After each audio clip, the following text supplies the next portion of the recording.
네, 안녕하세요. 메시지가 있고 컨텐츠가 있고 인사이트가 있는 방송 공유준의 정세 분석 5번째 시간입니다. 벌써 5번째예요.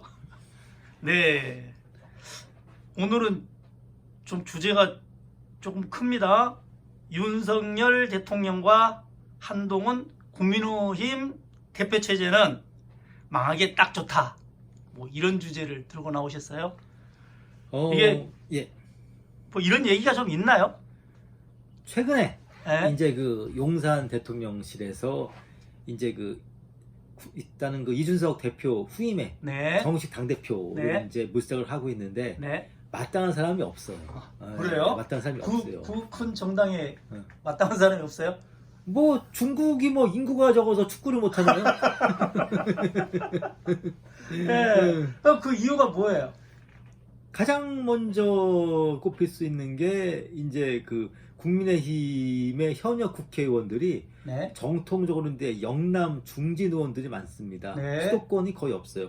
그리고 이제 영남 중진을 두 구자로 줄이면 이렇게 됩니다. 구태. 아, 네. 젊은 사람들 지지를 못 받는다는 얘기네. 그렇죠. 그리고 네. 이제 다음번 이제 총선의 승부처가 수도권 지역인데 네. 지난번 2020년에 제21대 총선에서 국민의힘이 참패한 이유가 뭐였습니까?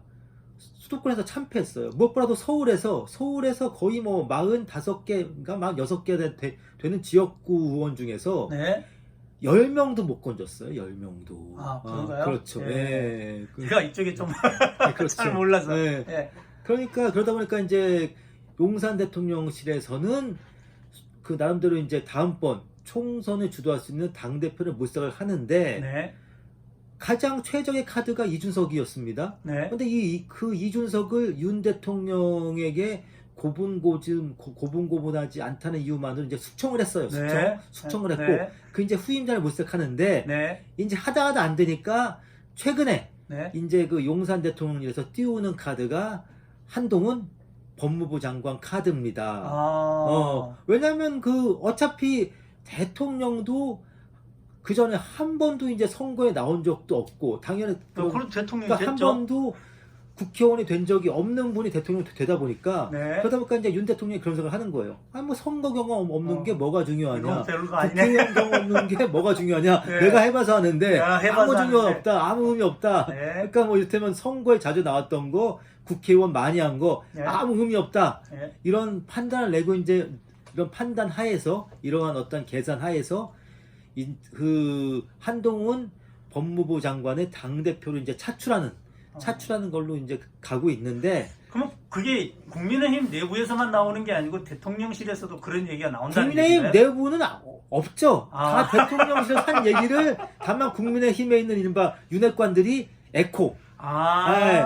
그러니까 일종의 용산 대통령실은 사운드 카드, 네. 사운드 카드고 그런 국민의힘은 거구나. 다만 스피커일 뿐. 네. 네, 스피커일 뿐. 네. 그런데 그 전에는 사운드 카드가 원하는 소리가 스피커가 안 났어요. 그러다 네. 보니까 이제 지금부터는 사운드 카드가 보내는 음성 신호를 그대로 아무런 이제 자기 의견 보태지 않고 내보내는 스피커가 필요하다. 해가지고. 네. 네. 그래서 이준석 네. 카드를 그래서 버린 거구나. 그렇죠. 왜냐면은 윤 대통령이 이준석이 굉장히 좀 어떻게 보면 윤 대통령이 검사예요. 네. 근데 검사는 두 가지 특성이 있습니다. 첫째는 우리 사회가 갑이에요. 네. 갑이다 보니까 이 사람들은 오만해. 네. 그 대표적 예로 반말이 입에 뱉잖아요. 네. 윤 대통령 보면 언제 어디 가서 반말이지 않습니까? 네. 반말. 네. 그런 얘기들이 있어요. 네. 그런 분들이 있어요. 그리고 이제 두 번째, 자기와 다른 생각을 가진 사람은 용납하지 않아요. 네. 근데 검찰은 그럴 수밖에 없는 게 우리나라는 검찰은 검사 동일체 원칙이 있습니다. 네. 그게 뭐 다른 게 아니고요. 그러니까 한마디로 검찰총장의 의견이 말단 검사의 의견이 되는 거예요. 네. 그러니까 한국의 검찰은 군대와 똑같습니다. 네. 상명하복 조직입니다. 네. 그게 이른바 검사 동일체인데, 그런데 문제는 상명하복이 평생 몸에 밴 윤석열 대통령이 정당에 왔다는 거예요. 네. 그런데 정당은 군대도 아니고 검찰도 아니고 경찰도 아닙니다. 네. 여하튼 정당은 민주주의적 조직입니다. 그리고 네. 정당은 민주주의적으로 운영돼야 한다는 게 헌법에 반영이 돼 있어요. 네. 그런데 윤 대통령은 어떤 분이냐면은 헌법은 중요하지 않다. 헌법은 중요하지 않다. 그럼 저기 뭐가 중요한데요? 형법이 중요해. 뭐 그래도 헌법을 준수한다라고 하는 거 아니에요 지금? 그거는 뭐 말로 하시는 거고, 그건 사실은 헌법 준수하겠다는 말은 박정희도 했고 전달을 다 했습니다. 네. 네, 헌법 준수하겠다는 말은 안 아니 한다는 그 거죠. 윤석열 대통령의 한동훈 국민의힘 대표 체제는 망한다라는 거 망한다라고 하셨는데 지금 얘기가 조금 다른 데로 빠져나가고 왜냐면 일단은 그 윤 대통령이 왜 한동훈을 원하는가를 먼저 분석해야 되기 때문에 네. 그리고 또 윤 대통령이 보기에는 한동훈은 자기처럼 검사 동일체 원칙이 몸에 밴 사람이라고 보는 거죠. 네. 예. 그런데 그 한동훈 그런데 윤석열 대통령의 한동훈 당대표의 일종의 조합이죠, 조합. 네. 조합, 궁합 케미인데 이 케미가 망한다는 건 다른 데서 망한다는 게 아니고 총선에서 폭망한다는 겁니다. 네. 그리고 총선에서 그러니까 폭망한다는 왜 거는 총선에서 폭망하는지를 지금 그 이유는 이제 그 이유는 다른 사람이 말한 게 아니라 국민의힘 원내대표인 주호영 의원이 말을 했어요. 주호영 의원이 의도찮게 그거 청기 누설을 했는데 네? 주호영 의원이 이제 그런 말을 했습니다. 국민의힘의 차기 당대표는 3가지 원칙이 있어야 된다. 네. 3가지 조건이 필요하다. 어떤 조건이냐? 네. 첫째, 2030 MZ세대의 지지를 받을 수 있는 사람. 네. 두 번째, 네. 중도표를 끌어올 수 있는 사람. 중도층 유권자로 확장이 돼야 된다. 그리고 이제 세 번째, 네. 수도권에서 경쟁력이 있는 사람. 이렇게 3가지 조건을 언제 제시했는데 어제 했죠. 어제 했죠, 그분이. 네. 근데 이거는 주호영 대표는 그래도 비록 이분이 영남 중진 두 글자로 구태긴 합니다만은 네. 그래도 조금 나은 구태예요. 예, 보통 그래도 그나마 차악의 구태. 물론 최악의 구태 있죠, 유대권들. 네. 장제원 이런 사람은 최악의 구태인데 네. 그나마 차악의 구태예요. 덜 나쁜 구태인데 네. 이분이 결과적으로 이 3가지 조건을 제시한 게 한동훈 3불가론과 딱 맞습니다. 3불가론과. 이게 한동훈 3가가 아니고 3불가예요? 3불가론으로 확대 해석이 가능해요. 그래요? 이게 다 한동훈 가일 것 같은데? 첫 번째. 네. 2030 대대에 지지를 받아야 된다고 말씀을 하셨는데 네. 한동훈 법무부 장관이 2030 세대의 지지를 받기 어려운 치명적 결격사유가 있습니다. 그래요? 어떤 젊은 사람인데 왜 결격사유냐? 못 받아? 뭐 나이만 젊다고 하면은 그럼 뭐 당대표도 뭐 민주당은 뭐 저기 되면 뭐 김남국에 해야죠. 근데 어떤 거냐면요. 네. 2030 세대가 뭘 네. 중시합니까? 공정을 중시하잖아요. 네. 그리고 2030 세대가 가장 공정하잖아 지금. 생각하는 한동훈 그 장관이 공정하게 한다라는 거 그런데 아니에요? 2030 세대가 또 생각하는 공정의 무게 중심은 어디냐면은 취약과 진학과 취업이에요. 네. 진학과 취업인데 한동훈 전 장관이 이제 딸이 저번에 이제 좀 문제가 되지 않았습니까? 문제가. 예. 그런데 딸이 이제 현재는 외국 입시 학원을 이제 어떻게 보면 외국의 이제 명문대학을 준비를 하면서 네. 일종의 아빠 찬스를 얻었다는 거에 문제가 됐어요. 아빠 찬스. 그 찬스가 없으면 몰라도 찬스 있으면 다 쓰는 거 아니에요? 그런데 문제는 그 찬스, 아빠 찬스로 있으면 써야지 하고 말했던 사람이 누구입니까? 조국 법무부 장관이잖아요. 그러니까 이게 그게 좀 너무 오버했고. 그러니까 그런 거예요. 어떻게 보면 이게 그 한동훈 장관 같은 경우는 조국 장관 자기가 직접 자기 그 아이들의 진학 콘서트를 했었어요. 직접. 네. 어떻게 보면 아마추어한 건데 네. 한동훈 전 장관 같은 경우는 이게 어떤 이른바 입시 콘서트한테 의뢰를 맡겼다고 하더라고요. 그래요? 거기 그 말하는 입시 콘서트가 몇 년 전 화제가 됐던 스카이캐슬에 나오는 그러한 사람이 입시 콘서트라고 하더라고요. 예, 입시 콘서트가. 그거 그러니까 다 애들이 알아서 안 하나? 못하죠. 그래요? 왜냐면 이거 최근에 수시가 왜 이렇게 말이 많은 게 뭐냐면은 입시 요강이 무지하게 복잡하다는 겁니다. 이를테면 그러니까 어떻게 보면 현지 교사인 분들도 막상 자기 아들이 고3이면 헷갈린다는 거예요. 현지 교사도 헷갈릴 정도로 무지하게 복잡하다는 거예요. 네. 그리고 그러다 보니까 점점 입시에서 부모의 정보력이 비중이 점점 높아지고 있다는 겁니다. 부모력. 그러게 문제는 뭐냐면 정보력이 좋아지려면 뭐가 있어야 됩니까? 자본 경제력이에요. 근데요, 결국은. 조금 위험한 게 네. 그 한동훈 장관이 오늘 김의겸 네. 10억 고소했잖아요. 네. 아니 그 컨설턴트 둔 거는 맞아요? 맞아요. 예, 콘서트 의뢰 괜히 받았어요. 그 확실하지 않은 거 얘기하면 그 고소 들어옵니다. 의뢰 받았어요. 의뢰 받았는데 네? 문제는 뭐냐면 이게 물론 그게 불법은 아니에요. 불법은 아닌데 네. 그쵸, 컨설턴트 그런데 불법은 한국 아니죠. 사회에서 네. 이런 값비싼 입시 콘서턴트의 조력을 받을 수 있는 학생들이 과연 몇 프로나 되겠습니까? 네. 그건 굉장히 그건 흔히 말하는 부유층, 상위층, 측권층들이 동원할 수 있는 가용된 수단이에요. 네. 중요한 거는 문재인 정권이 몰락한 이후 동시에 이제 윤석열 정권도 최근에 국민들의 반감을 산 이유가 국민들이 지지율 올라가는데? 그거야 뭐 그 이제 이른바 그 가장 큰 활약을 김의겸의 맹활약이고. 네. 근데 왜 반감을 사냐면 국민들이 뭐만 어떤 거에서 문제를 제기하면은 문재인 정권이나 윤석열 정권 대답이 한결같아요. 법적으로 문제 없다. 법적으로 왜 문제 없다. 네. 이를테면 그 이상민 전 장관이 법적으로 문제 법적으로 없다는 문제 거예요. 법적으로 문제 없다는 거예요. 네. 근데 중요한 거는 국민들이 요구하는 건 정치적 책임과 도의적 책임이거든요. 네. 근데 법적으로 문제 없다는 거예요. 이를테면은 이제 뭐 기업을 하시지 않습니까? 네. 그러니까 어떤 직원에게 이런 지시를 내리는데 직원이 그거를 어영부영했어요. 네. 그래서 그 직원에게 책임 추궁을 하니까 직원이 하는 말 고용법상 노동법상으로 문제 없다. 이래버리면 짜증나지. 아니 진짜 그런 사람 많아. 그러니까 그런 사람 있잖아요. 그런데 문제는 밑에 들이고 있는 직원이 그래도 짜증이 나는데 나라의 제일 높은 사람이 그런 말을 한다고 생각해 보세요. 법적으로 문제 없다 해버리면은 속으로 그래가 잘났다 너네한테 내버리는데 법으로 모든 걸 다 되면 정치가 문제는 왜 뭐냐면 있겠어. 이게 그 한동훈 장관 쪽이 이제 나름대로 아빠 찬스에 대한 설명과 해명이 이거였어요. 법적으로 문제될 게 없다. 네. 그 순간 조국이 기시감을 불러킨 거예요. 그렇죠. 네, 어떻게 보면 네. 그 조국가 그 지금의 MZ 세대 이제 어떻게 보면 그 치열한 입시 전쟁 네. 그리고 살벌한 취업 전쟁에 내몰린 MZ 세대가 보기에는 네. 한동훈과 조국의 차이가 없어 보이는 거예요. 이를테면 네. 이를테면 태극기 부대 네. 아니면 정반대 조국기 부대들이야 네. 한동훈과 조국이 엄청 차이가 나는 사람 같아 보입니다만은 네.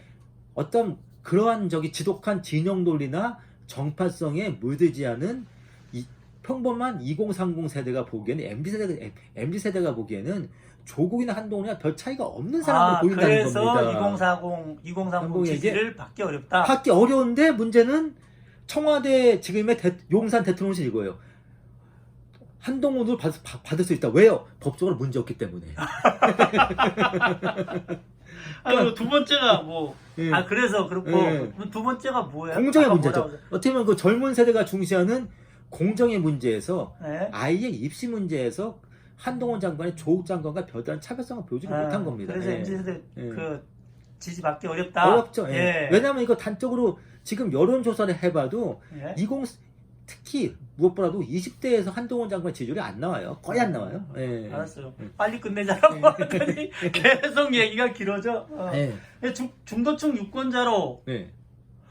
다들 다 확장이 된다라고 하는데 우리 저기 고공로께서는 확장이 안 된다고. 지금 그건 왜냐면 그거 제가 한 얘기가 아니고 예. 최근에 이제 각종 여론조사를 보면은 네. 한동훈 장관이 어떻게 나오냐면은 네. 이제 이른바 중도층까지 아우르는 여론조사를 하면은 네. 유승민 1등이에요. 한동훈의 순위가 미친데 보수층만 놓고 봤을 때는 압도적 1등이에요. 네. 보수층만 놓고 봤을 때. 그런데 네. 문제는 보수층만 놓고 봤을 때 압도적인 1위를 가진 한동훈을 가지고 중도층 확장이 된다. 이건 말이 안 되는 거잖아요. 근데 유승민은 저기 그쪽에서 맨날 하는 얘기가 그거잖아요. 그러니까 민주당 쪽 사람들이 역선택을 해서 그렇다. 그런데 문제는 없잖아요. 이건 충분히 역선택은 역선택인데 중요한 가정할 거는 수 있는 거 아니에요? 민주당을 빼고 네. 민주당 지지층과 국힘의 지지층만 빼고 네. 중도층만 봤을 때는 어떻게 보면 당신은 중도층입니까 하면서 대답하는 중도층만 봤을 때는 유승민이 가장 높다는 거예요. 한동훈이 거기서도 유승민에게 굉장히 이거 뒤지고 있어요. 네. 네. 그러니까 이거예요. 저기 용산 대통령실은 그 중도층 확장이 한동훈 당대표 체제에서 중도층 공략이 가능하다고 주장을 하는데 네. 정작 여론조사에서는 한동훈은 중도에서 지지가 거의 안 나오고 있어요. 네. 그러니까 어떻게 보면 그게 결국은 이제 그 용산 대통령실 곧 윤석열 대통령이 생각하고 있는 한동훈 법무부 장관으로 중도층 공략이 가능하다는 거는 네. 객관적인 여론조사 데이터에서 나온 게 아니고 네. 윤석열의 관심법에서 나온 거죠. 그러니까 지금 네. 민심과 지금 대통령실과 네. 이른바 윤핵관이 네. 괴리돼 가고 있다라고 네. 하는 게 얘기 결국 이거예요. 결국은 이제 핵심이네. 중도층이 선호하는 당대표는 한동훈일 것이다. 네. 이거는 민심이 얘기하는 게 아니라 윤심이 얘기하는 거예요. 윤심이 얘기하는 거예요. 윤심이. 국민의힘에서는 민심을 전혀 중요하지 않아. 윤심이 최고야. 믿기 힘든데 나는 개인적으로 그래도 차이 따봉을 보면 그럴 수도 있겠다. 왜냐하면 그러니까 각종 여론조사를 봤을 때 저희가 이제 흔히 말하는 역선택을 방지하기 위해서 민주당 지지층 빼고 네. 중도만 봤을 때는 한동훈이 유승민에게 압도적으로 뒤지고 있어요. 네. 역선택 매일 하는데 이게 중도층 유권자로 확정이 가능하다. 확장성도 없다는 거죠. 그러니까 확장성이 있다라고 하는 그 국민의힘 쪽 주장 자체에 문제가 있다. 그거는 흔히 말하는 윤석열의 뇌피셜에서 객관적 데이터가 아니고 윤석열의 저도 사실 데이터를 중시하는 사람은 아닌데 그런데 저보다 더 데이터를 중시하시는 분이 계시더라고요. 수도권 경쟁력은 한동훈 장관이 더 있지 않아요? 세 번째 네. 수도권 경쟁력인데 수도권 경쟁력에서 왜 취약하냐면은요. 네. 결국 한동훈 장관의 아이덴티티는 이겁니다. 현재 이거로 각인되고 있어요. 제가 몇 달 전까지 이제 그 윤 대통령이 이준석 대표를 무리하게 수청하기 전까지만 해도 지금 현재 저희가 이제 이 방송을 찍고 있는 곳이 구로입니다. 네. 구로 여기가 을이죠. 네. 여기가 이인영인데 여긴 좀 힘들어도 구로 갑, 윤건영 지었고 한동훈이 구로 갑 정도에 나와도 좀 해볼 만한 상황이었어요. 해볼 만한 상황이었는데 지금은 중도층이 완전히 등을 돌리면서 한동훈 장관이 이제 서울에서 나올 때가 강남밖에 없어요. 그래요? 중요한 건 만약에 전 그래요. 한동훈 장관이 수도권에서 정말 지지를 받고 싶다면은 자기가 강남 이외의 곳에서 출마를 해야 돼요. 근데 현재 한동훈이 강남 이외의 곳에서 당선될 데가 없어. 구로 와도 안 되나? 안 돼요, 지금은. 지금 안 돼. 구로는 그래도 지난번에 그래도 어떻게 구로 가본 적 해볼만 했는데 지금은 구로는 다 안 돼요. 가불이 다 안 되고 결국 이제 한동훈 장관이 이제 당대표가 되면서 이제 총선에 나갈 방법은 둘밖에 없습니다.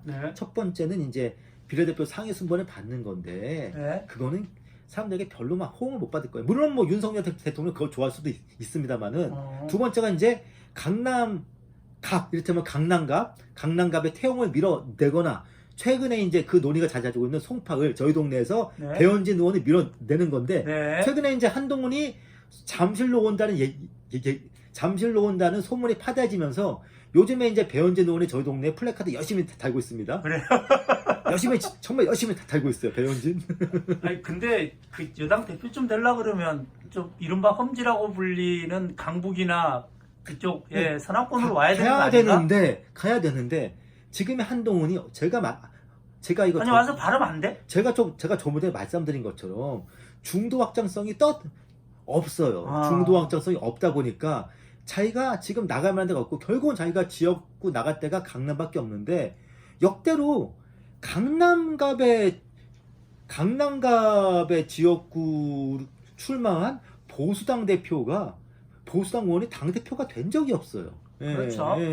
그리고 이제 예전에 최병렬 몇 전에 타계한 최병렬 전 의원이 강남갑 의원이면서 한나라당 대표를 한 적이 있는데 근데 그거는 당대표가 되기 전에 강남갑 국회의원이었던 거예요. 당대표가 되기 전에였던 거고 내가 이제 강남에 출마하면서 동시에 당대표다는 경우도 거의 없어요. 네. 그런데 동시에 그러면 또 어떤 얘기가 퍼지냐면은 한동훈 의원, 한동훈 장관이 전형적인 강남 범생이잖아요. 네. 네, 이분이 이게 초중고를 보면은 특히 이제 중학교, 고등학교가 중요한 건데 중학교는 반포서 나오고 고등학교는 저기 압구정동에서 나왔어요. 네. 그러니까 어떻게 보면 그 평생을 강남을 벗어난 적이 거의 없어요. 네. 그러니까 검사 뭐 뭐 강남에 나가면 인기였는데, 되겠네. 그런데 문제는 당대표 강남 나가는 당대표를 가지고 확장성을 어떻게 가져요? 누구요? 이재명 대표도 예. 개항 갔잖아요.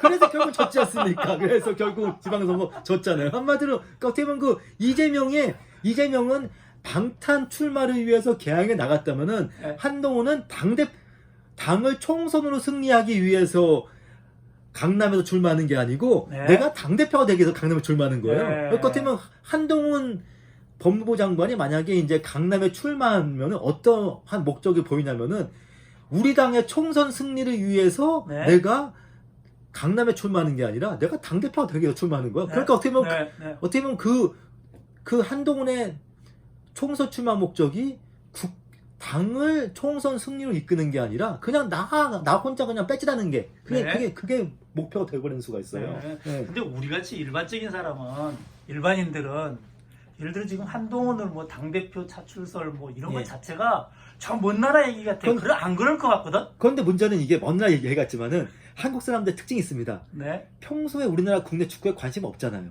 네. 그러다가 월드컵만 되면 와 하는 것처럼 평소에 정치에 관심 없다가도 선거 때만 되면 다 또 정치에 관심 맞아, 돌려. 윤석열 그렇게 왜냐? 했잖아요. 선거 월드컵은 공통적으로 4년 주기예요. 네. 축구, K리그, 사람들이 K리그 팀도 몰라. 네. K리그, 저도 사실은 K리그를 워낙 안 봐가지고, 저도 조규성 선수가 이제 K리그 득점하게 한 거 요번에 알았어요. 저도 K리그를 보면 안 게 아니라, 마찬가지로 사람들이 평소에는 뭐 누가 누구 전혀 모르다가 선거 때문에 갑자기 다들 정치 전문가가 돼요. 네. 그럼, 그다음부터 이제 한동훈이 뭐 강남에 나올 경우에 수많은 경우의 수를 따져, 사람들이. 네. 그때 이제 온 국민이 다들 전문가가 돼. 다들 박성민이 돼. 다들 박성민이 돼요. 다들 막 민계 박성민이 되는 거예요. 네. 아니 말씀을 듣고 보니까 그러면 지금 우리 공언로 얘기는 지금 한동훈이 당대표로 되면 문제가 있다라는 거잖아요. 뭐 그럼 총선에 이길 수 있는 가능성이 점점 그럼 줄어드는 거죠. 그럼 뭐 한동훈 대표 말고 그럼 뭐 다르게 그 국힘당이 쓸 수 있는 카드는 어떤 카드가 있는 거예요? 제가 항상 답을 말하지 이준석이 않았습니까? 되고 윤 대통령이 당에서 손을 떼야 된다. 아. 국민의힘의 총선 피튼 카드는 뭐냐? 윤석열 대통령이 당을 탈당해가지고 있는데 윤 대통령이 국민의힘에서 완전 철수했다. 네. 일단 이거죠. 일단은 그 국민의힘이 총선 승리의 필수 조건, 제일 조건이 이겁니다. 이제는 네. 안철수가 철수할 차례가 아니라 이제는 윤석열이 철수할 차례다. 안철수 얘기 나오니까 네. 안철수 대표도 있고 네. 국민의힘에 지금 국토부 장관 하고 있는 누구죠? 원희룡. 네, 원희룡 장관도 있고 근데 뭐 막강한 사람들 많잖아요. 근데 지지율이 여론조사 보니까 거의 안 나와요. 이제 다 아. 받아. 왜냐면 이제 두 사람 다 이거 된 거예요. 구상품. 아. 구상이 됐고 그리고 이제 제가 방금 아니 뭐 뜨지도 못하고 말씀드리자면은 구상품이든 어떻게? 또 한동훈 장관은 검찰이잖아요. 지금 네. 국민들이 바라는 거는 경제 전문가를 원하고 있어요. 네. 경제가 요즘 워낙 어렵지 않습니까? 네. 항상 저보면 항상 저기 말씀하죠. 회사 운영이 어렵다고. 어렵다. 근데 대통령도 경제에 대해서 일자무식인 검사인데 여당 당대표까지 경제에 대해서 일자무식인 검사라면은 문제가 있잖아요. 최소한 대통령이 경제에 대해서 일자무식이라면은 여당 대표라도 경제에 대해서 좀 알아야 되는데 그러니까 물론 한동훈 법무부 장관이 뭐 윤석열 대통령만큼 일자무식은 아닐 수도 있겠습니다만은 네. 그래봤자 뭐 50% 100%죠 뭐. 네. 그래도 지지율이 조금 올라가고 있지 않나요? 그거는 그거는 상승을 당하고 있는 거고. 네. 상승을 당하고 있는 거죠. 왜냐? 그거는 제가 이제 오늘 어떤 곳에서 저가 전화가 와서 제가 이제 그렇게 대답했습니다. 왜 지지율이 왜 저기 오르고 있냐? 네. 민주당이 맹활약하고 있다. 왜냐하면 그 전에 이제 윤 대통령이 이준석과 싸울 때는 네. 구태 꼰대 네. 이미지가 이제 겹치면서 지지율이 막 하락하다가 네. 이제는 그 민주당과 특히 이제 이재명 대표와 이제 싸우는 양상이 되니까 네.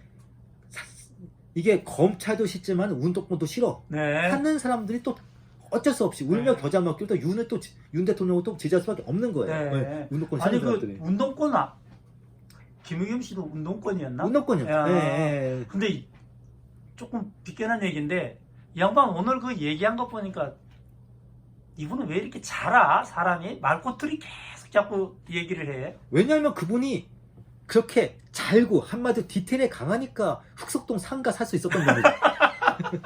아, 그거 금리 다 따져야 돼요. 제가 그래요. 좀 보기에 민망할 정도로 그래. 왜냐하면 저기 있으니까 아, 그 상가를 재개발 예정지에 상가를 사기 위해서는 사람이 잘해야 됩니다. 디테일이 강해야 돼요. 네. 예, 잘다 말씀하지 말고 디테일에 강하다. 디테일이 강하다. 하여튼 그게 그런 것들이 쌓여서 그 민주당에는 계속 악재가 되는 것 같아. 네. 좀 민주당 크게 안 가나 그냥 잘못한 거는 흔쾌히 그냥 딱 묻어버리고 그런데 가고. 그게 안 왜냐면 되나? 이제 왜냐면 김인영 15 고소했으면 그냥 고소했다라고 치고 가면 되는데 그걸 이렇게 뭐라 그러지? 빈정거린다 그러나? 왜냐면 그렇게 비꼰다라고 왜냐면 하나? 그렇게 또 비꼬야지 또 후원이 들어오니까. 그러니까 모든 것은 그래요. 모든 것은 내가 어떠한 발언을 할 때 후원이 들어오는데 플러스 되냐 마이너스가 되냐. 근데 우리한테는 그걸 안 맞더라고. 이런 거 별로야. 그런 말씀 안 들었네. 저도 이제 오늘 이 방송 네. 제가 이제 앞으로 이제 저의 공유준의 정세 분석에 후원 계좌를 이제 크게 넣기로 했습니다. 그리고 이제 저도 그래요. 앞으로 이제 우리가 자발적 시청률을 걷기로 했어요. 네. 사실은 그 한동훈이 네. 2030 세대의 지지를 왜 못 받는가, 중도 확장성이 왜 없는가, 수도권에서 왜 경쟁력이 없는가, 이렇게 디테일하게 네. 조목조목 따져서 설명할 수 있는 유튜브가 대한민국에 몇 개나 있겠습니까? 네, 대부분 해봤자 뭐 그냥 뭐 개인 뭐 욕이나 하다 끝나지. 자꾸 앞으로 오니까 지금 얼굴이 자꾸 위로 올라가고 있어요. 알겠습니다. 그래서 제가 일단은 그 이번 5째 방송부터는 제가 이제 후원 계좌를 큼지막하게 아주 이빠이하게 넣기로 했고요. 네. 동시에 이제 여러분 구독 꼭 해주시고 네. 그리고 이제 좋아요 꼭 눌러주시고 알림 설정 꼭 해주시고 네. 그리고 이제 제가 이제 그리고 이제 제가 앞으로 좀 구독자 수가 좀 많은 유튜브 나갈 때 공유준의 이제 정세 분석을 제가 이제 적극 선전하고 그게 있습니다. 중요한 거예요. 네. 네. 거기서 선전해야지 한 사람이라도 늘지. 지금 몇 명이에요? 구독자 현재는 수가? 아직 200명이 안 되는데 제가 그래서 이제 그런 생각을 왜 했어요. 했는데 200명 안 되면 이거 문제가 있는 거 아니에요? 제가 그래서 지금은 그래서 제가 지금 이제 극악한 수를 고민하고 있습니다. 어떤 극악한 수냐? 유튜브 공유준의 정세 분석의 URL을 제가 이제 한동훈 장관이나 김건희 여사에게 보내드리기로 했어요. 그렇게 해야 돼요. 그리고 이제 제가 이제 강신업 제가 변호사한테 보내고 여러 사람에게 저희 URL을 홍보는 그렇게 하셔야 돼. 예. 우리도 홍보 그렇게 해요. 예. 알겠습니다. 오늘은 윤석열 대통령의 한동훈 국민의힘 대표 체제는 망한다. 이런 주제로 확실히 망합니다. 확실히 망합니다. 얘기를 했습니다. 예. 마지막으로 뭐 하신 말씀? 그 한동훈 법무부 장관이 성공한 정치인이 되기 위해서는 조금 전에 이제 이사님께서 말씀해 주신 것처럼 험지에 나와야 돼요. 험지로 나가냐 어떤 거냐면은요. 이준석에게 노원병 공천 주고 한동훈은 노원갑을 나가야죠. 노원갑은 지금 누가 있어요? 이준석이 아마 노원갑인가 어딘가인데 그러니까 이게 이준석 대표 바로 옆 지역구 나가서 한동훈과 이준석이 사이좋게 손잡고 다니면서 서울 강북 지역이나 수도권 위성도시를 돌아야지 국민의힘이 총선에서 비벼볼 수가 있습니다. 그거 한번 기대해 보죠. 뭐 좋은 패 같아요. 제가 알기로는 한동훈 장관은 이준석에 대한 반감이 그렇게 세지 않아요. 아니. 지금 얘기한 거 한동훈하고 이준석하고 손잡고 그렇게 누비면 뭔가 나올 것 같아. 근데 그거를 극력 싫어하실 분이 있죠. 누구? 체리따봉? 그렇죠. 우리가 체리따봉 싫어하시죠. 그거를 체리따봉이. 아니 그분이 그렇게 조금 그런가? 제가 알기로는 풍채도 좋고 마음도 덜 불 것 같지 않아요? 김의겸 의원이 눈도 크잖아요. 부리부리하고. 근데 그분 잘한 것처럼 윤 대통령도 풍채는 이런데 그러면 요만해. 요만해. 그래도 잡혀가는 거야. 요만해졌죠. 그 김미겸 씨한테도 이 방송 좀 보여줘야 돼. 알겠습니다. 아니 그분은 진짜 조금 바뀌어야 될 것 같아. 아닙니다. 그 천성은 안 바뀌고요. 네. 그리고 이제 김희겸 의원 같은 경우는 기본적으로 고향이 2개인 사람이기 때문에 고향이 2개인 거를 4글자로 줄일 수 있습니다. 근본 없다. 네. 메시지가 있고 컨텐츠가 있고 그리고 인사이트가 있는 방송 공희준의 정세 분석 5번째 시간을 마치겠습니다. 고맙습니다. 감사합니다.